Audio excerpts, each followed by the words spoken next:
guys, what's up? It's the LivyLou98 show. I'm Olivia. So there have been a few times in my life where I've experienced an artwork that fundamentally changed the way I viewed a medium. In movies, it was 400 Blows, Star Wars, and Up. And in video games, it was Uncharted 2. Before I played Uncharted 2, video games were just an activity. Afterwards, I realized that video games were a powerful storytelling medium. I remember when I first turned it on and I saw Drake fall out of the back of that train in the opening and my jaw just hitting the floor because I'd never seen anything like it. Since then, the Uncharted games have become one of my favorite series of all time, and Naughty Dog has become one of my favorite developers. I literally bought my PS4 because I knew Uncharted 4 was happening. So, did Uncharted 4 live to those extremely high expectations? And did it serve as a satisfying conclusion for the series? Duh! It's Naughty Dog. Of course it did. And with flying colors. First, let's talk about presentation. The graphics in this game are phenomenal. The attention to detail is just insane. I mean, look at the way the grass moves when you walk through it, or the way light reflects off the marble on the ground. It's just incredible. The music in this game is also fantastic once again, and when it comes to glitches, which is a major topic of conversation in this generation, I experienced two, and they were just Drake kind of jerking a centimeter and then jerking back, and that was it. And in the grand scheme of gaming right now, that is nothing.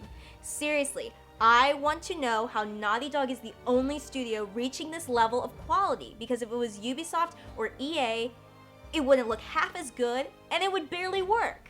The gameplay in this game feels like a natural evolution of the Uncharted games that came before. I don't really know how to quite explain it, but it's the first game that feels to me like it's 100% next gen. The climbing in this game is just as fun as ever, but it's improved with greater fluidity, accuracy, and variety. There's new additions to climbing like the grappling hook that add a ton of new possibilities of where to go and lead me to believe that Naughty Dog played the Crystal Dynamics Tomb Raider game. Jumpin', them boys up to something. The combat is the most obvious improvement in this game. I've always loved Uncharted combat, but this game just takes it to a whole other level. It's so much more fluid and natural. Switching between gunplay and melee works extremely well, and the level design and AI greatly encourage movement. Also, stealth in this game is incredible, and I hate stealth. There are the new additions of detection meters, and now you can hide in tall grass, and no, you don't need a starter Pokemon. The stealth in this game works like Assassin's Creed. If Assassin's Creed was fun. But it doesn't feel slow, it doesn't feel like the AI or robots just kind of walking back and forth. They move in a very human way, and it just doesn't feel like a lot of waiting. It's great. Seriously, Naughty Dog is so good at doing things that I hate in gaming. Stealth, swimming, escort quests, quick time events, which leads me to believe it's maybe not the ideas that suck, but it's the developers who aren't Naughty Dog that suck. There's also a car in this game, which is super fun, but I'm really, really bad at driving it. Got it. So this. I don't know if you've ever literally been stuck between a rock and a hard place before, but now I have. There's also a ton of collectibles in this game. There are treasures like always, but now there's also journal entries and optional conversations, which add a lot to the narrative and to the history that you're surrounded in. Finally, the story and the performances in this game are top-notch as always. While I do miss some regular characters like Chloe, I'm really happy to see a greater focus on Nate's relationships with Sully and with Elena, and I love the new addition of Sam Drake. Sam adds a really interesting new twist on the series, and you get to hear Troy Baker's sexy voice once again. Also, this game has the best villains by far of any Uncharted game, Rafe and Nadine. They have a really interesting dynamic, and their motivations feel very realistic, which is different from crazy German man looking for tree sap. Nadine in particular is a great character. She's funny, she's brash, and she has great boss battles. And I don't want to get too much into politics or anything here, but I have to say, it feels pretty great having a black woman be a central character in a video game. The historical setting they chose for this game is great because it's pirates! I loved pirates. The pirate storyline in this game gives it a lot of great atmosphere, and sometimes the environments even remind me of the Pirates of the Caribbean ride at Disneyland.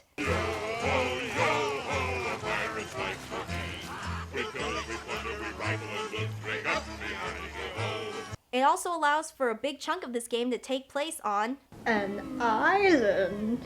That's right, it takes place on an island, and it's gorgeous.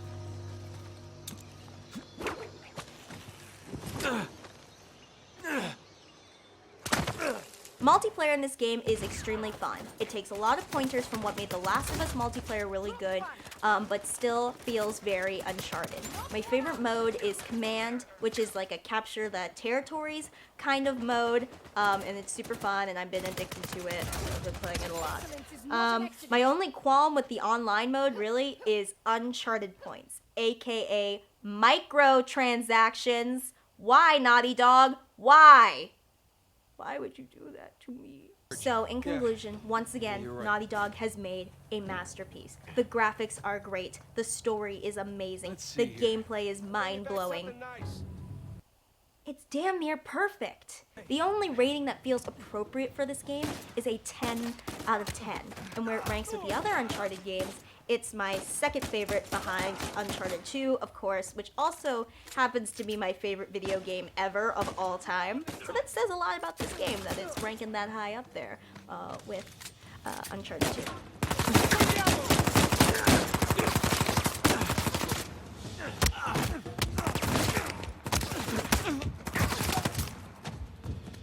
One last thing, if you have not played the other Uncharted games, do not buy this game yet, okay? Or don't play it yet, just buy it and have it waiting for you. Get the Nathan Drake collection, play that, and then play this, because otherwise you will not get all these fabulous references, and you won't get to appreciate how much the series has improved to this title. So I think you should play the other three first. Alright guys, that's it for this review. Let me know what you think of the Uncharted games, and if you haven't played the Uncharted games, pause this video, go to your gaming retailer of choice, buy yourself a PS4, the Nathan Drake collection, and Uncharted 4, because you are seriously doing yourself a disservice by not playing these games. They are so amazing. If you like this video, please like and subscribe, and follow me on Twitter and Tumblr, and I will see you eventually. Bye. I got broads in Atlanta, just to lean the family. Credit cards in the scammers, hitting the licks in the van. Legacies, family, wait and see, look like a panda.